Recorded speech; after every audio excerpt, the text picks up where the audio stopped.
I thought I was recording and obviously I wasn't. Okay. I am swatching out a set of Pauper Press 48 color studio, let's see, travel, watercolor field kit, 48 brilliant colors it says. I purchased it at Barnes & Noble. And it didn't come with any information on the colors, so I emailed over, and they have a contact number I found, and they got back to me with the color names. No pigment information, of course. You can see here where I've already sprayed this, but you can see how that has this sort of chalky top. I'm expecting them to actually dry chalky. They remind me a lot of the koi. They're painting a lot like the koi. They were only $19.99. You know, and at Barnes & Noble, if you have some credits there and had a $5 credit and you didn't want to spend it and use it on a book, this might be good. I don't know. I think they're also available on Amazon. I hadn't heard of them before, so I thought I'd try them, mainly just because it's something available, you know, at a local big box store. And I check out what's at Michael's and places like that too, but this type of set there is very expensive. I don't like their house brands. At Hobby Lobby and at Michael's, I'm Master's Touch, and oh, look how chalky this is. It's got so much white in it. It's pretty, but it's more like gouache. I'm just saying it. There it is bleeding, and that's okay. Oh goodness, I doing this late at night on a night that I've been working, so. This one looks like a Payne's Gray. I'm gonna say that that's probably what it is.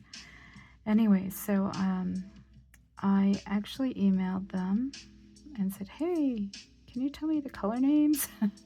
There's no pigment information or anything like that, of course. But they did get back to me within an hour or so.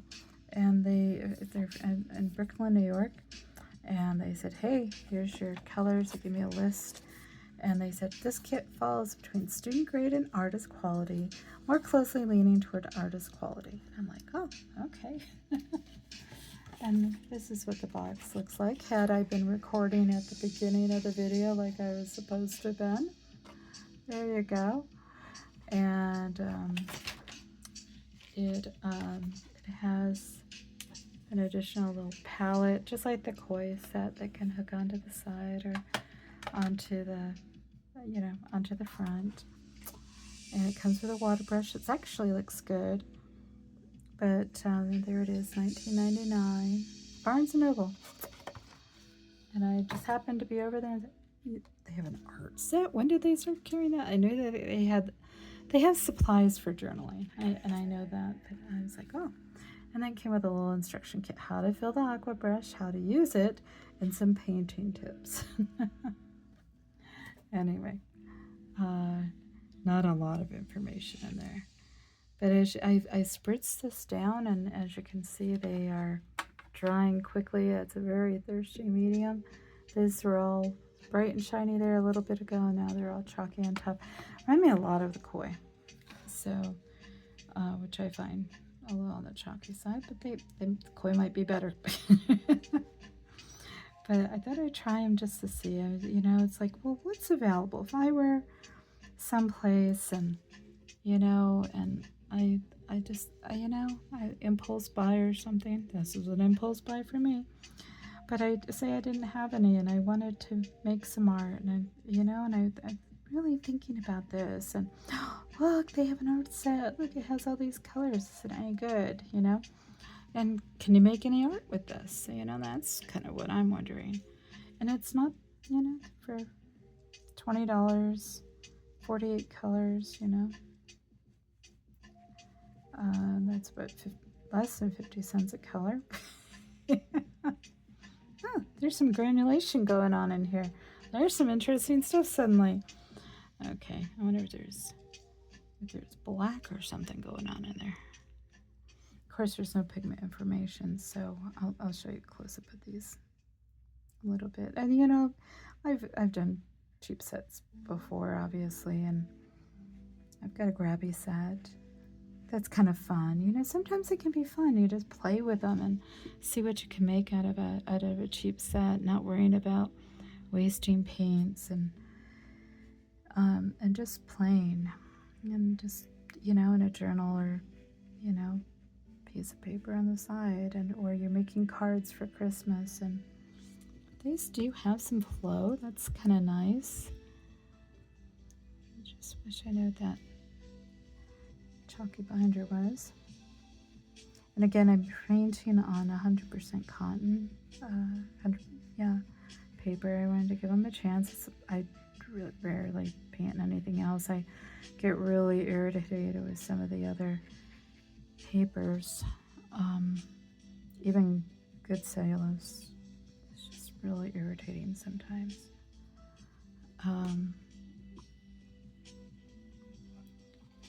And you know, I'm sure from once we look at what these names are that came on the email, I'll see that these are like these, you know, they're kid names, right? I'm pretty sure they are. But I could be wrong.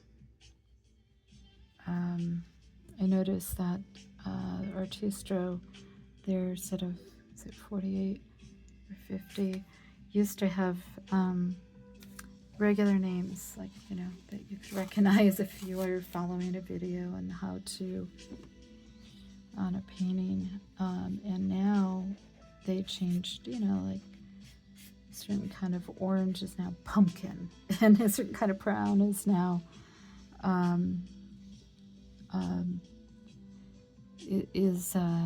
chocolate, right? So that's interesting too. I guess it can make it fun.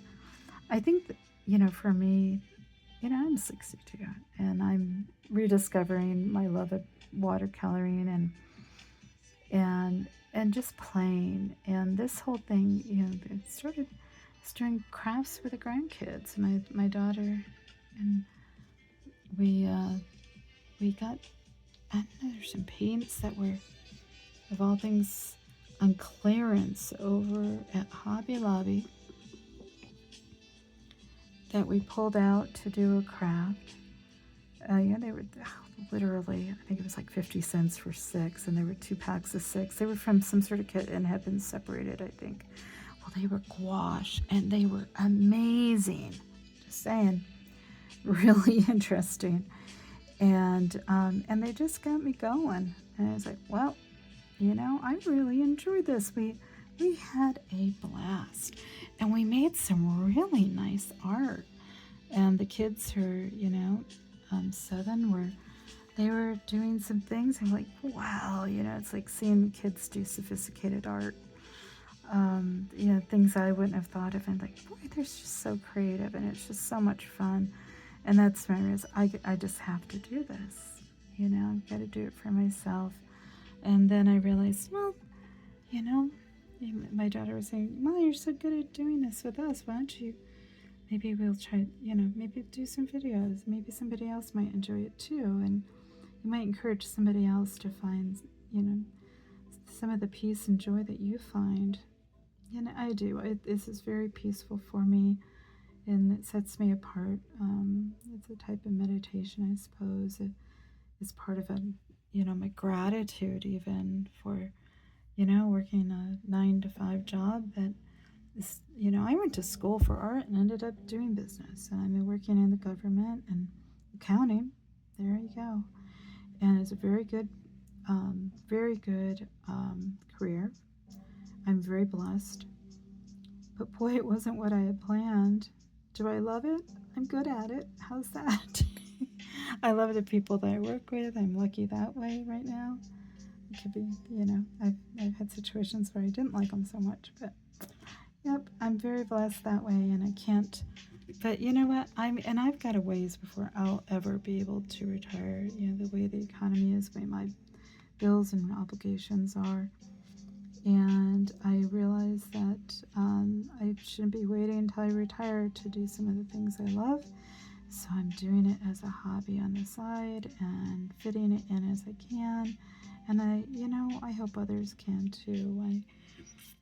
During the pandemic, we had so many friends that were housebound and had no way to socialize. And, that's the other thing, is that this is a way to socialize. It's a way to share our journey. And I'm hoping that others will comment and share things too, and we'll be able to communicate in some way, even if it's only virtually. I know a lot of my friends and my family as well. We just have not completely re-engaged with the world after COVID. I've had major immunity issues since COVID, which is a whole other thing, and I'm working with doctors with it and so forth. I get sick often, so I just tend not to go out into the public like I used to. I used to go and do classes and things, maybe, but I used to go to festivals. Used to try to find a way to be social, more in person. And now I'm just a little wary of crowds. Every time I go out in a crowd, I manage to come homesick. So that's just a bummer. So this is a way for me to feel I'm connecting. And I also just want to encourage others. This has just been such a blessing in my life. And I have been the happiest I have been in many, many years, since January, when I started picking up the brush again. So, it's just playing too. Just the idea of this is play, and doesn't have to be perfect. I work in a world where everything has to be perfect, and it's just a relief in that way to have that kind of freedom suddenly. Yeah. Anyway, hopefully my rambling isn't too discouraging. So I guess I'm a hobbyist. I'm buying hobby paint. Journaling paint, good for lettering, good for card making. But I'm also buying paints that are nice. So I have paints that are nice, as I think I've mentioned before. And if I haven't shown it, I will. I do have some nice stuff. Why am I not using that? I don't know. It's just, why didn't I use it all those years? It's like, I don't know, the perfectionist in me maybe, or something. That need to have a little bit of freedom, and that freedom can come with doing great stuff, right? And just in that encouragement to play. I mean, like I said, there's some sets that are all over TikTok, and I've used them, and I've enjoyed those. And sometimes I'd be more likely to pull out one of those sets than I will my really expensive professional sets. I just want to sit down and explore, not worry, and but I'll be bringing out the others too. I know I will, but I don't think I'm ever going to give up on the affordable, easy to carry little sets, and just again encouraging people to explore with what they can find. Even the little kid sets can be a lot of fun.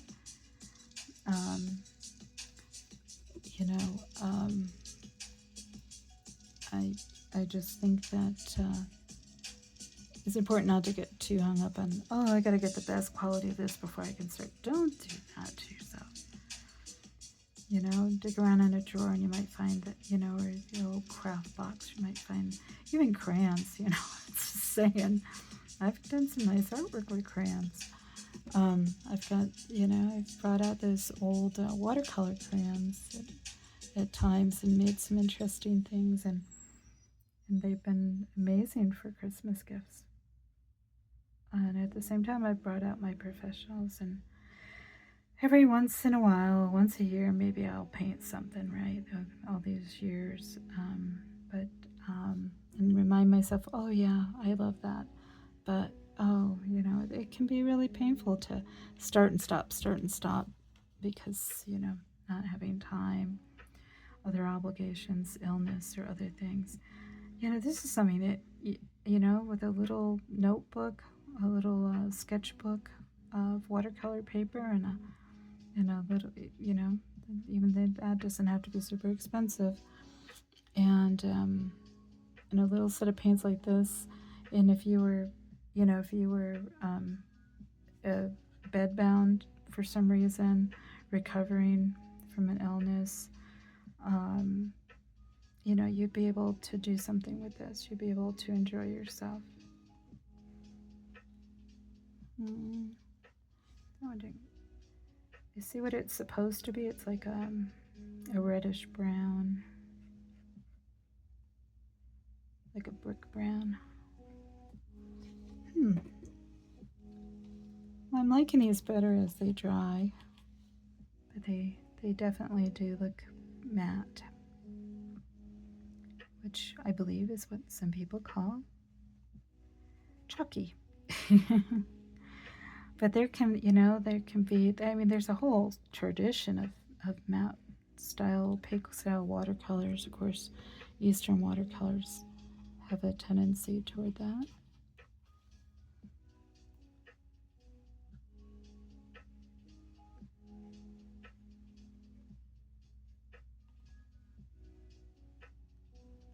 Okay, there we go. There's some nice colors there. Sorry if I was out of picture there. It's an interesting set. I like that it's separated out with the spectrum.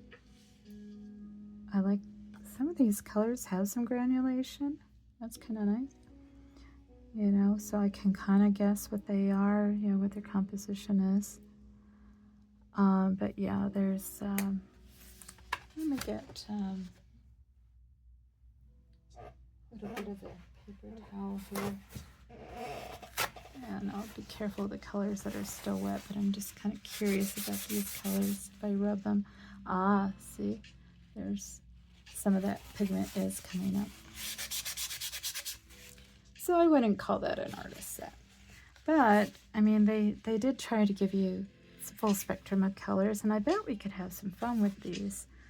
And I'm wondering, and just to show you the difference between this is a color swatch I did of Winsor Newton. These are some a couple of sets. They have these sets of 6 recently that they've been doing. That's a granulating set, and then there's a basic mixing set and the Winsor colors and so forth.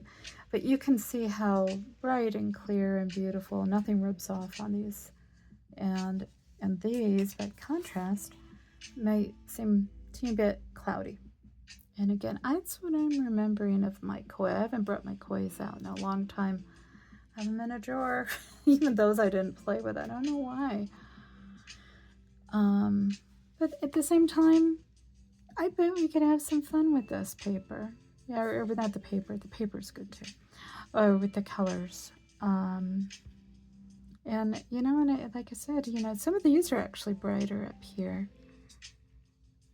And these have, there's some white in here. These have, I'm going to expect one of these is Prussian and one of these is an indigo. And like this, which I think is a Payne's Gray, they probably have black in them. A lot of these I think are, they have black, and that's why they're granulating. And even that one probably does. And then some of the others just have white. But they're pretty. They're not the worst ones I've ever used. And yeah, it's interesting what you can find. And if nothing else, and this is of course what I thought, is like, if nothing else, hey, I can use this palette.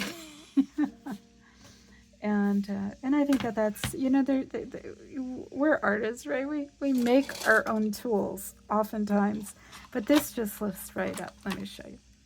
And I could, yeah, this is just, you know, this sort of, it's not as flimsy as some of the ones, and it's not glued in horribly. And you can see like there's this little grid here. I bet if my full-size pans would fit in here if I really wanted to.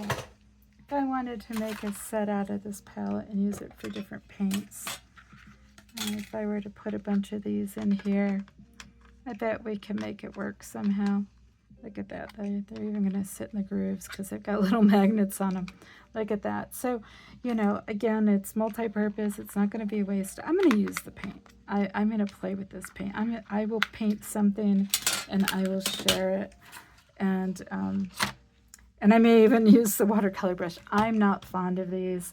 I like my brushes. You know, I have ones that I really, really like. And they just, you know, it's just, I'm so used to, you know, this is a memory thing for me. The 20 years ago when I was in art, 25 years ago now, oh my God, it's been 25 years. Longer than that, when I was in art school, because I went back to school in my 30s. You know, these were a new thing, and they weren't that good, and they would leak like horrible, and so I just never really liked them. And Koi had the first ones that kind of worked, I think, and so it got me kind of interested. But yeah, it's not the worst set ever. You know, I mean, it's not the best set, but it's not the worst set. There's some interesting colors in there. There you go. It's all closes up nice. We'll go right in. Yeah, it doesn't wobble around too much. Pauper Press. There you go. White Plains, New York. I don't think those paints are made in New York, but I could be wrong. There's a little ring there, so you could hold it on your hand.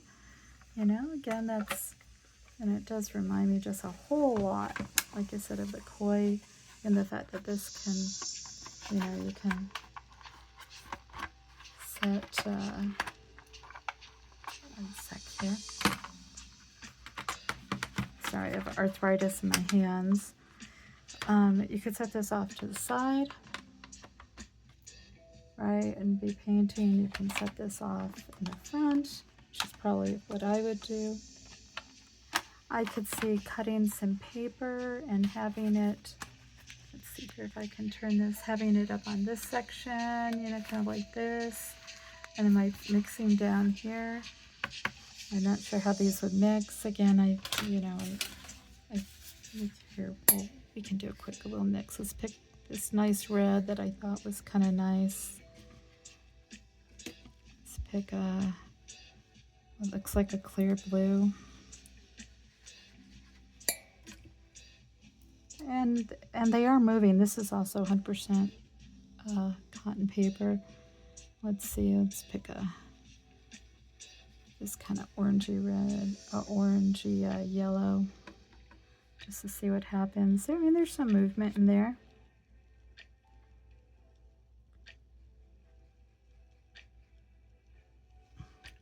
But the mix is, see all that chalky? So they're, because they've, you know, whatever that binder is in there, not the best. It's you know, it's going to make mixing a little, and not, you know, you might not want to mix a lot with these. So it's a good thing you have 48 colors. Oh, there we go. Oh my goodness. Oh, but that's an interesting little purple that came up there. All right. They have a little bit of flow in them. You know, it's not the worst. Oh, that's interesting. But yeah, I mean, just the fact that, I mean, that they thought that these were leaning toward artist quality. Oh, well, that's interesting. So that, I believe that is Payne's Gray. And Payne's Gray, some of them have a PV19 in a purple. And when I put it next to the other purpley color, you can see that purple came out. So I'll be interested in seeing how these come out. I mean, there might be something that I would want to paint where I would have this sort of texture and this sort of kind of matte finish, and there's some granulation going on in there. Again, that's probably from the black. And but yeah, hopefully this is helpful. and I'm sorry I missed the first part of the video. I wasn't recording. Oh dear. Anyway, um, not too much was missed, but I just wanted to share this. I got a kick out of this being at the bookstore when I went today on my lunch hour, and oh, look at that! They have a palette. When did they start carrying these? You know, little sponge. Yeah. Anyway, it's fun, and it'll probably end up with a grandchild, is my guess. But I'll paint with it for a little bit. I'll make something and I'll show it. I'll put it out there. Alrighty, you have a blessed evening. I hope you find joy in your creative endeavors. Oh, look at that as that's drying. Yes, it's going really pastel, but that's kind of pretty in its way. Huh, if you want soft effects, there could be a use for these colors. Yeah. Alrighty. Though, usually if I want something like this, yeah, I'm probably going to pull out a different kind of paint, but that's okay. All right, have a blessed evening. May your creative endeavors be interesting. Play, have fun, find gratitude in all. Okay, bye.